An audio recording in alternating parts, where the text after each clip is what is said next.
Magandang araw po sa inyong lahat. Welcome back po sa channel ko, Home Cooking with Joyce Alvior. I'm not a chef, but I love to cook and my passion is cooking. So I want to share with you guys my recipes in my cooking.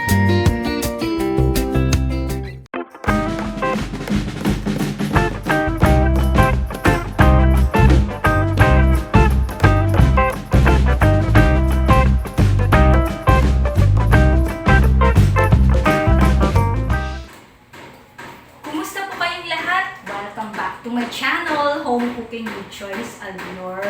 So for today, I will share to you a simple and budget ulam recipe.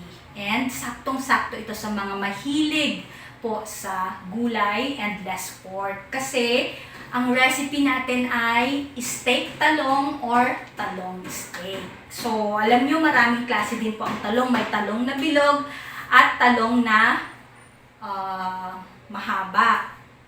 Okay? And yung version ko ng talong steak ay yung maliliit lang na talong. So, sa mga beginners po na gustong matry ang version ko ng steak talong at gustong matuto, nako, samahan niyo po ulit ako sa aking journey of cooking and stay with me until the end of this video. So, sabay-sabay nating panoorin ang preparation ko for this dish. Okay? So, ito po yung mga sangkap natin sa ating steak talong. So, simple at murang ulam that will satisfy your tummy. So, ang talong na binili ko guys is yung mga maliliit lang. Ayan. Okay, and of course, meron tayong calamansi and onion and oyster sauce ang gagamitin ko instead na soy sauce. And of course, meron tayong paminta and of course, mantika. So, yan lang ang ating sangkap. So, let's start to prepare and cook our steak talong. The first step, hiwain natin ang ating talong.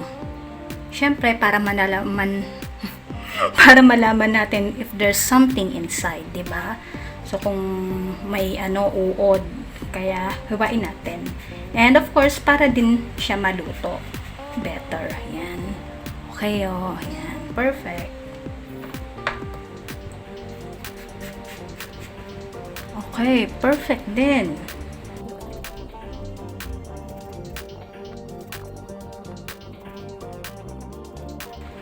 Ayan, maganda na bili ko guys kasi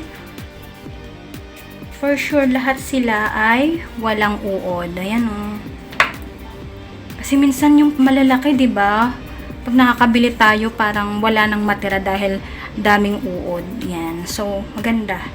And isang din, tip, tingnan nyo kung may butas. Kaya ako, pag bumibili ako ng talong, parang ang tagal kong pumili kasi tinitignan ko talaga kung may butas. Yun yung something na may uod. Okay? So, next step is to fry our talong. Fry it now.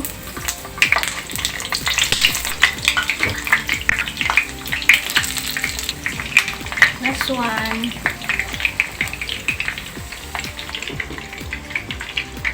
So, ito na guys yung prinito nating talong and gigisa na natin siya. Okay? So, sa pinagpituhan natin, let's put some onion. So, bagay na bagay itong talong steak sa mga hindi ganong mahilig sa meat and favorite nila ang gulay. Okay? So, best partner ito sa masarap na isda, pritong isda or inihaw na isda. Then, let's put our fried talong followed with oyster sauce. Then, konting water for the sauce.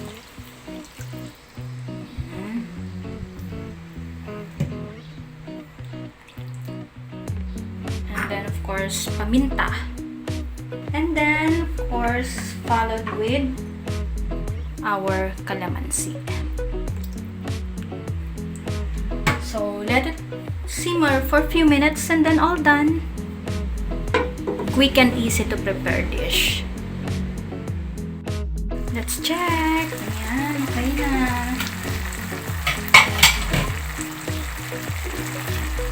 Ayan. So, tinikman ko na din kanina and masarap siya. Manamis-namis dahil sa oyster sauce and maasim. Tamis-asim, sarap. Dahil sa fresh calamansi juice na nilagay natin.